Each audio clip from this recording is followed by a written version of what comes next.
Dream home లేదా real estate లో best investment కోసం చూస్తున్నారా? చూస్ బృందావనం ప్రాపర్టీస్. అతి తక్కువ ధరలో best investment near highway city and future city. Godavari గట్టు పైన మూవీ రిలీజ్కి ముందు చేసే ఇంటర్వ్యూస్లో ఒక దగ్గర మాట్లాడుతూ మీరు నేను 40 పైగా స్టోరీస్ విన్నాను, నెక్స్ట్ మూవీ ఏది చేయాలని చెప్పేసి చాలా చూజీగా గోదావరి గట్టు తీసుకున్నానని చెప్పారు. గుడ్ మూవీ, థియేటర్లో కూడా మంచి నెంబర్స్ మేక్ చేసింది. అయితే రోమాంచకం విషయం వచ్చేలేకే సందీప్ రెడ్డి వంగ గారు అక్కడ అవార్డ్ ఫంక్షన్లో కలిశారు, దుబాయ్లోనో సంథింగ్ ఇక్కడ. సో నేను వెళ్ళి స్టోరీ విన్నాను, ఓకే చేశాను చెప్పారు. బట్ దానికి దీనికి వన్డేనా ఇది ఇవాళ వింటే రేపు అది అట్లా. ఓకే, కాకపోతే సినిమా ఫస్ట్ చేసిన సో చేయాలి, దీనికి టైం ఉండే ఫుల్. సో దీన్ని ఎంత చూజీగా సెలెక్ట్ చేసుకున్నారు? అండ్ సందీప్ గారు చెప్పారని మీకు ఏం ఆలోచించకుండా ఈ కథను చూజ్ చేసుకున్నారా? అండ్ స్టోరీ నెరేషన్ జరుగుతున్నప్పుడు మీకు నచ్చింది ఏంటి? ఆ డిసిషన్ మేకింగ్ రావడానికి కారణమైన ఆ ఎలిమెంట్ ఏంటి? ఉన్నట్టు మనసులోకి వెళ్ళి చెప్పాలంటే నాకు సందీప్ అన్న ఏదైతే చెప్పిండో ఇట్లా ఒక స్టోరీ విన్నా, నువ్వు వింటే మస్తు ఉంటుంది అనిపిస్తుంది సుమంత్. సో సందీప్ అన్న చెప్పగానే అరే ఖతర్నాక్ స్టోరీ ఉంటుంది పక్కా అని ఫిక్స్ అయిపోయినా నేను. అంతే కదా, అంటే సూపర్ ప్రూవ్ అండ్ డైరెక్టర్ కాబట్టి అన్ననే నచ్చి నేను ప్రొడ్యూస్ చేస్తున్నా అన్నాడు. సో డెఫినెట్లీ ఖతర్నాకే ఉంటుంది అనుకున్నా. సో దాని తర్వాత నెక్స్ట్ డే వెంటనే వెళ్ళి స్టోరీ నరేషన్లో కూర్చున్నా, మొత్తం విన్నా, ఫుల్ ఎంజాయ్ చేసిన స్క్రిప్ట్ని. ఫుల్ ఫన్ వైబ్లో ఉంటుంది సినిమా. సో మొత్తం ఎంజాయ్ చేసినాక నేను షాక్ అయినా యాక్చువల్గా, అన్న నువ్వు ప్యూర్ క్యూట్ ఫన్ ఫిల్మ్ చేస్తున్నావు అన్న అని. యా నాకు మస్తు నచ్చింది. సో చేసేస్తున్నా అన్న జోన్లో ఉండే సిచ్యువేషన్ అప్ప. ఓకే, నాకు కూడా ఖతర్నాక్ నచ్చింది, అరే డెఫినెట్లీ చేద్దామన్నా. ఒకవేళ ఈ కథ నచ్చింది చేస్తున్నారు, ఓకే. ఒకవేళ ఈ కథ నచ్చకుండా ఉండుంటే సందీప్ రెడ్డి గారికి నో చెప్పగలిగేవారా? చెప్తున్నా, ఇంకోటి నచ్చితే చెప్పేది. అంటే నో చెప్పడం అంటే అట్లా కాదు. ఇప్పుడు నేను నో ఎందుకు చెప్తాం, ఒకటి మనకు మించి ఉందేమో అనేది ఒకటి ఉంటుందేమో అని, ఇంకోటి నచ్చకపోవడం అనేది ఏం లేదు. ఇప్పుడు ఒకటి ఉంటుంది, మనకు మనం బిలీవ్ చేసుకుంటాం, ఒకటి ఉంటుంది. లేదా ఒక సూపర్ ఎవరి దగ్గరికి వెళ్తే నువ్వు ఇన్స్పైర్ అవుతావో వాళ్ళని నమ్మడం ఒకటి ఉంటుంది. ఇప్పుడు ఒక డెసిషన్ తీసుకునే ముందు నీకు ఒకటి ఉంటుంది కదా, ఇంట్లో వాళ్ళు చెప్తే వినాలనిపిస్తుంది కదా కొన్ని లాజిక్స్తో చెప్పినప్పుడు. ఒక నమ్మకంతో అయితే ముందుకెళ్ళేవాళ్ళు డెఫినెట్లీ కదా. సో నేను చెప్పేటోడు ఒకవేళ నాకు ప్రాబ్లం ఏమని అనిపించుంటే సందీప్ అన్నతో వెంటనే డిస్కస్ చేస్తాను కదా. సో సందీప్ అన్న దగ్గర డెఫినెట్లీ ఆన్సర్ ఉంటుందని నా ఫీలింగ్. అప్పుడు నేను నాదే ప్రాబ్లం అయి ఉంటుందేమో అంత కాన్ఫిడెంట్గా ఉండే నేను సందీప్ అన్న మీద. అంటే ఇదే విషయంలో ఇంకొక క్వశ్చన్ ఉంది. యాక్చువల్గా మీరు ఆ రోజు అవార్డ్ ఫంక్షన్లో సందీప్ గారికి కనిపించారు. మీరు కనిపించినాక మీ దగ్గరికి వచ్చి ఆయన ఆ విషయం చెప్పారు, ఒక కథ ఉంది విను అని. సో అంటే ఆయన మీకు ఫోన్ చేయడం కానీ మీరే కావాలని అంతకుముందు కానీ ఆ ప్రయత్నం జరగదు, మీరు కనిపించినాక చెప్పారు. సో మీకు ముందు వీళ్ళకి ఏమైనా ఆప్షన్స్ ఉన్నాయా? అంటే వాళ్ళని కాంటాక్ట్ అవ్వండొచ్చు లేదా ఆలోచనలో ఉండొచ్చు, అది తెలీదు. మరి నేను ఎప్పుడు అది అడగలే. ఇప్పుడు అడుగుతా, నెక్స్ట్ టైం కలిసినప్పుడు డెఫినెట్లీ అడుగుతా. ఎందుకంటే నాకు తెలిసి వేణన్ననే సజెస్ట్ చేసిండు అనుకుంటా ఫస్ట్, సుమంత్తో చేస్తే బాగుంటుందేమో అని. మేబీ నేను అక్కడ కనబడగానే ఒకసారి విను సుమంత్ అని అట్లా అయిందని. యాక్చువల్గా వేణుగారి ప్రస్తావన వచ్చింది కాబట్టి అడుగుతున్నాను. చాలామందికి వేణుగారి గురించి ఏంటంటే ఇప్పుడు గత 4-5 ఇయర్స్ నుంచి సందీప్ రెడ్డి వంగ గారు లైమ్లైట్లోకి వచ్చిన తరువాత ఇండస్ట్రీలో కొంతమందికి వేణుగారు తెలుసు, వాళ్ళ ఫ్యామిలీతో చాలా క్లోజ్గా అసోసియేట్ అవుతుంది. బట్ వేణుగారి ప్రయాణం ఇప్పటిది కాదు. నాకు తెలిసి రామ్ గోపాల్ వర్మ గారి దగ్గర నుంచి ఆయన ట్రావెలింగ్ ఉంది, చాలా సీనియర్. అండ్ ఆయన సాహిత్యం మీద ఆయనకి మంచి పట్టు ఉంటుంది, ఆయన తెలుగు చాలా సూపర్ ఉంటుంది. అంటే దగ్గర నుంచి చూసిన మనిషిని కాబట్టి అడుగుతున్నాను. మీరు ఆయనతో పనిచేశారు, ఆయన రైటింగ్ చూశారు, ఆయన డైరెక్షన్ చూశారు. వేణుగోపాల్ గారికి ఈ సక్సెస్ అంటే ఈ ఛాన్స్ చాలా లేటుగా వచ్చిందని మీరు నమ్ముతున్నారా? డెఫినెట్లీ అనిపిస్తుంది. ఇప్పుడు అన్న నిన్న ప్రెస్ మీట్లో ఒక మాట అన్నాడు, ఇప్పుడు చేస్తున్నారు కదా మీరు, చాలామందికి చెప్పుంటారు కదా ఈ జర్నీలో స్టోరీస్ అని. అంటే అన్న ఏం రిప్లై ఇచ్చిందంటే, నన్ను ఈ ఇండస్ట్రీకి వచ్చినాక నన్ను అర్థం చేసుకుంది ఇద్దరు నా స్టోరీని. ఒకటి ఆర్జీవి గారు, 2 సందీప్ రెడ్డి వంగ అన్న. మరి మిగతా వాళ్ళు అని అడిగారు. వాళ్ళు అడిగితే వాళ్ళకు మొత్తం చెప్పిన అర్థం కాలేదు, వీళ్ళకి మాత్రం సగం చెప్పగానే అర్థమైపోయింది ఈ సినిమా చేయాలని. సో అట్లా సందీప్ అన్నతో చేయడం జరిగిందని చెప్పాడు. So okay, Bhadrakali banner, Sandeep Reddy Vanga గారు, ప్రణయ్ రెడ్డి గారు, ఇట్లా ఎంత ఉన్నా సరే బట్ సినిమాలో ఉండే కథే ఆడియన్స్ని ఎంగేజ్ చేస్తుంది. సో రోమాంచకం మూవీలో ఆడియన్స్ని అలా పట్టి ఉంచే ఎలిమెంట్ ఏంటి? అంటే మీరు చాలా లేయర్స్ ఉన్నాయి సినిమాలో, ప్రేమ, హాస్యం, ఉత్కర్త, ఇట్లా 3 లేయర్స్ ఉన్నాయి. వాటిని ఎలా బ్లెండ్ చేయగలిగారు? వాటిల్లో ఏ ఎలిమెంట్ ఆడియన్స్ని ఎక్కువ ఎంగేజ్ చేస్తుంది? ఆ ఎలిమెంట్ విషయంలో మీరెంత కాన్ఫిడెంట్గా ఉన్నారు? క్యూట్ ఫన్ ఏదైతుందో అది త్రూ అవుట్ ఎంగేజ్ చేస్తుంది ఈ సినిమాని అనేది. Cute fun. ఎస్, ఫన్ ఉంటుంది సినిమాలో. చూసినంతసేపు మొహం మీద స్మైల్ ఉంటుంది. ఇప్పుడు సందీప్ అన్న లాంటి 15-20 సార్లు ఫుల్ గట్టిగా నవ్వు కూడా సినిమా చూసాడు.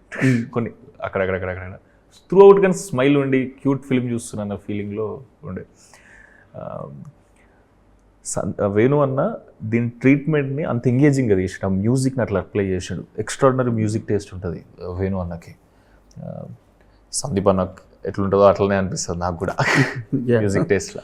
గ్లిమ్స్లో ఆ టచ్గా అనిపిస్తుంది. యా, దాని తర్వాత బీజిఎమ్స్ కూడా అట్లనే కొత్త సౌండ్ ఉంటుంది, అంటే ఫ్రెష్ అనిపిస్తుంది అన్న ఉద్దేశం. అండ్ విజువల్స్ కూడా అంతే కలర్ఫుల్గా ఇప్పుడు పోస్టర్ చూస్తున్నాడు అదే వైబ్లో ఉంది.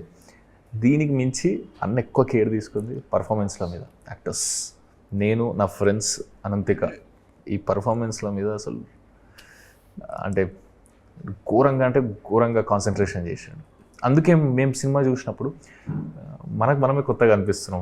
అంటే ఒక కరెక్ట్ డైరెక్టర్ తగిలితే లోపల ఉన్న క్యారెక్టర్ బయటకు తీస్తాడు, కొత్తదానాన్ని బయటకు తీస్తాడు అనుకుంటుంటాం కదా. అది నాకు ఇది నా దాంట్లో అనిపించింది. సూపర్. అయితే నాకు బాగా గుర్తు 2018 ట్యాక్సీ వాళ్ళ మూవీ సినిమా రిలీజ్ అయింది. దానికి మీరు రివ్యూ ఇచ్చారు ట్యాక్సీ వాళ్ళకి. సో విజయ్ దేవరకొండ గారు ఇదే బ్యానర్లో ఆయన అర్జున్ రెడ్డి చేశారు. అవును. సో ఇప్పుడంటే ఖచ్చితంగా ఎవరు ఎక్స్పెక్ట్ చేయరు జరగబోయే జర్నీని. ఇప్పుడు ఈ సినిమా చేస్తున్నప్పుడు ఆ విజయ్ దేవరకొండ గారు చేసిన బ్యానర్లోనే మీరు సినిమా చేయడం, సో మీ ఫేవరెట్ హీరో ప్రభాస్ చేస్తున్న బ్యానర్లోనే మీరు సినిమా చేయడం, ఏ డే అయినా నిద్రపోయే ముందు ఏంది ఇదంతా నిజమా, ఇది నేను అచీవ్ చేశానా, ఇలాంటి ఒక ఫీలింగ్ కలిగినప్పుడు ఎలా అనిపిస్తుంది మీకు? నాకు ఇది ఈ సినిమా డబ్బింగ్ కంప్లీట్ అయిపోయి ఫస్ట్ కాపీలాగా చూసుకుంటాం కదా, అట్లా చూసినప్పుడు అనిపించేది ఇంత పెద్ద బ్యానర్, అది కూడా ప్రభాస్ అన్నతో సినిమా తీస్తున్న టైంలో, అంటే నాకు ఎక్కువ ఇష్టం కాబట్టి ఉండేది. అండ్ అసలు ఇది నిజమేనా అన్న ఫీలింగ్ వచ్చేది. అసలు ఇది జనాలు చూసి ఏమంటారు, ఏంది పరిస్థితి, మనమైతే ఫుల్ ఎంజాయ్ చేస్తున్నాం కంటెంట్ని కూడా. అండ్ అన్న వాళ్ళు ఉన్నారు పుష్ చేయడానికి, సినిమాని జనాలకు తెలియజేయడానికి.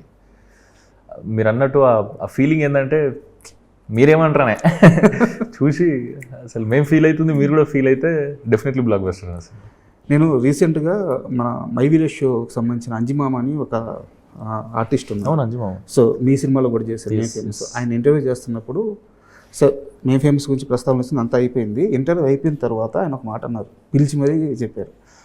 సుమంత్ ఒక 8 years బ్యాక్, అంటే అతను అప్పటికి ఇంకా ఛాన్స్ రాలేదు, అతను హీరో అవుతారని తెలియదు. అంజిమామ నేను హీరోని అవుతాను, నా సినిమాలో నీకు క్యారెక్టర్ ఇస్తానన్నాడు. నేను నమ్మలేదు. ఆ కుర్రాడి గట్స్ ఏంది, ఆ కుర్రాడి ధైర్యం ఏంది, నాకు చెప్పినట్టు పిలిచి మళ్ళీ ఛాన్స్ ఇచ్చాడు అని చెప్పేసి మీ మైండ్ సెట్ గురించి 15 నిమిషాలు మాట్లాడారు. అంతగానో ఏం చెప్పిండు లేదు, పాజిటివ్గానే. అంటే ఒక మనిషి నేను హీరో అవుతాను అని బలంగా నమ్మి దాన్ని అచీవ్ చేసి దాన్ని ముందే అనౌన్స్ చేయడం కూడా. సో ఆ మైండ్ సెట్ ఎలా అలవాటైంది? హీరో అనే పదం వాడలే అప్పుడు నేను, యాక్చువల్గా గుర్తుంది అది కన్వర్జేషన్ మామ ఫ్లోలో అయిపోయింది. ఏమంటే ఇండస్ట్రీలో చాలా పెద్ద పొజిషన్కి రావాలి మామ, 100% ఒకవేళ నేను చేయగలుగుతున్నాను అనుకో, నీకు డెఫినెట్లీ నేను క్యారెక్టర్ ఇస్తాను. అట్లా అయ్యింది. అది చాలా స్ట్రాంగ్ అయిపోయినప్పుడు ఫుల్ మేనిఫెస్ట్ చేస్తుండే దాని గురించి. నేను ఇక దాని గురించి దిమాగ్ పెట్టేటోని రోజు 18 గంటలు ఏం చేయొచ్చు అని. పండుకునేటప్పుడు కూడా కళలకు అవే వచ్చేటి, ఎట్లా చేస్తాం, ఏంది ఫ్యూచర్ ఏంది అని. అంటే ఇది యాక్చువల్గా అచీవ్ చేశారు కాబట్టి మనం చాలా సరదాగా మాట్లాడుకుంటాం. బట్ చాలామంది మిడిల్ క్లాస్ కుర్రల డ్రీమ్ ఇది, నా కుటుంబం ఫైనాన్షియల్ స్టేటస్ని మార్చేయాలి, మా అమ్మ నాన్న స్ట్రగుల్స్ని మార్చేయాలి. ప్రతి మిడిల్ క్లాస్లో ఉండే యువకుడు, మధ్యతరగతి ప్రతి యువకుడు ఇదే కలగంటూ ఉంటారు. బట్ వాళ్ళకు కొన్ని సిచ్యువేషన్స్ ఎదురవుతాయి. అక్కడి నుంచి అప్పుడు దాకా డిసిషన్స్లో ఉన్నాయి, వాళ్ళు ఆచరణలోకి వస్తారు. ఆ ఒక్క పర్టికులర్ ఇన్సిడెంట్ వాడి మైండ్ సెట్నే మార్చేస్తుంది, లైఫ్ని సీరియస్గా తీసుకుంటాడు. మీకు అలా జరిగిన ఇన్సిడెంట్ ఏంటి లైఫ్లో? ఒక్క మూమెంట్ ఉండే, అంటే చిన్న మూమెంటే, అది స్ట్రగుల్ లాగా కాదు కానీ ఇట్లా హిట్ అయింది నాకు. అడుపావు నా ఫ్రెండే రోహన్ అని ఉంటాడు. ఒకసారి కార్లో ఉన్నప్పుడు వాడు ఇన్నోవా కార్లో రోహన్ వచ్చేటాడు అనమాట ఇంటర్లో. ఓ డ్రైవర్ అట్లా వచ్చాడు. ఒకసారి ఏదో అర్జెంట్ పని ఉంటే, అరే గిందాక దింపరామా అందరినీ, లేదురా కొంచెం నేను కూడా పోవాలి అర్జెంట్గా, మా డాడీ తిడతాడు అన్నాడు. మా కారు కొంటారా భయ అనుకున్నా. అప్పుడు అనుకున్నాం అట్లా, అంటే బచ్చగల్ ఇంటర్ అంటే అర్థమైంది ఆ మైండ్ సెట్. సో అట్లా అనుకున్నప్పుడు నాకు చిన్నప్పటి నుంచి ఊకొకటి ఉండేది, మా డాడీని ఏదైనా అడుగుదామన్నా నాకు రిమోట్ కంట్రోల్ ఆర్సీ కార్స్ అంటే మస్తు ఇష్టం.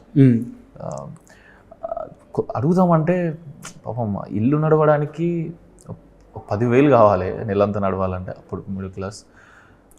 మా డాడీ ఏదో వర్క్ చేసి అది తెచ్చి అది జోన్ అంత ఉంటుండే. ఈ గ్యాప్లో నేను నాకు కావాల్సిన బండి అడగాలి, కాలేజీ ఉన్నప్పుడు ఇది అడగాలన్నా కూడా మనసు వచ్చేది కాదు.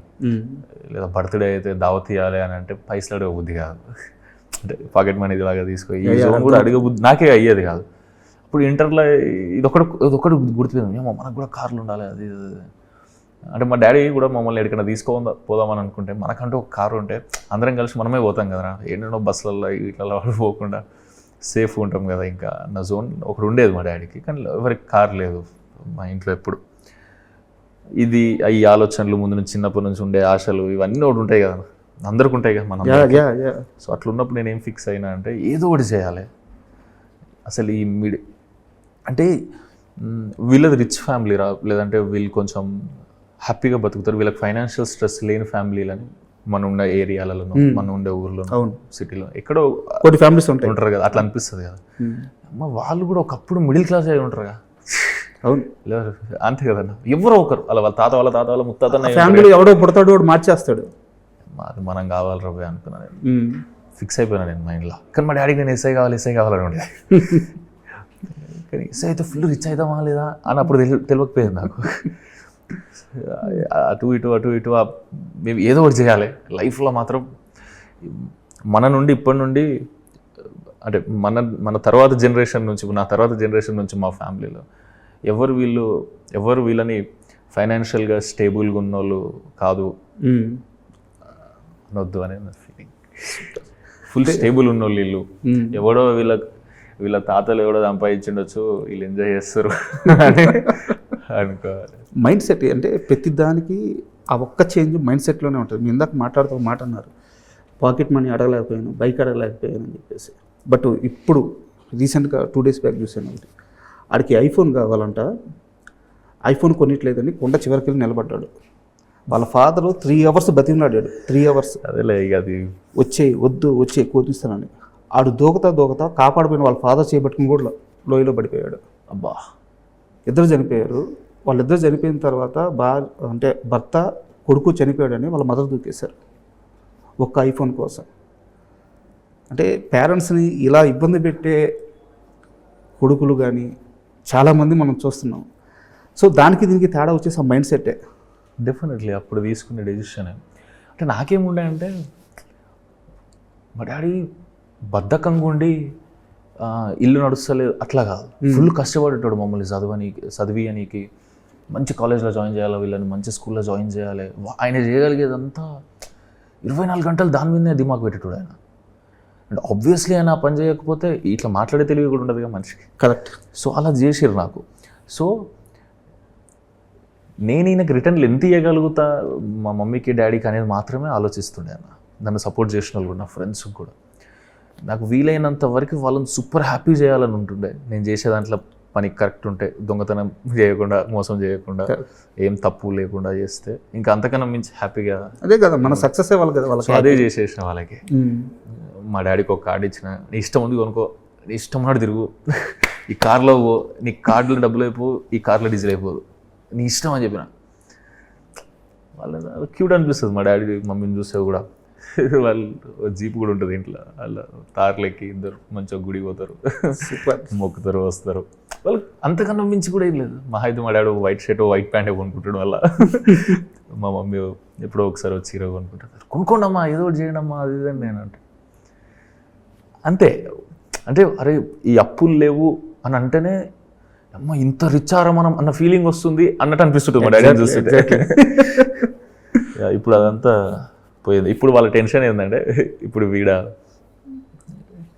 నిలబడ్డాడు ఇండస్ట్రీలో, కాందన్లో మనకు సంబంధించిన వాళ్ళు కూడా ఎవ్వరు లేరు, చుట్టాలు లేరు, ఫ్రెండ్స్ లేరు. సో వీడు ఎట్లా నిలబడతాడు, ఏం డెసిషన్స్ తీసుకుంటాడు, పోనీ మనం ఏమైనా గైడ్ చేద్దామన్నా మనకేం తెలియదే దాని గురించి అన్న జోన్లు ఉంటారు వాళ్ళు పాపం. సో వాళ్ళు ఏ బిజినెస్కైనా సెట్ అయ్యేది, ఏ క్రాఫ్ట్కైనా సెట్ అయ్యే మాటలు మన మమ్మీ డాడీ మనకి ఏం చెప్తారో అది చెప్తారు. ఏది చేసినా ఆలోచించి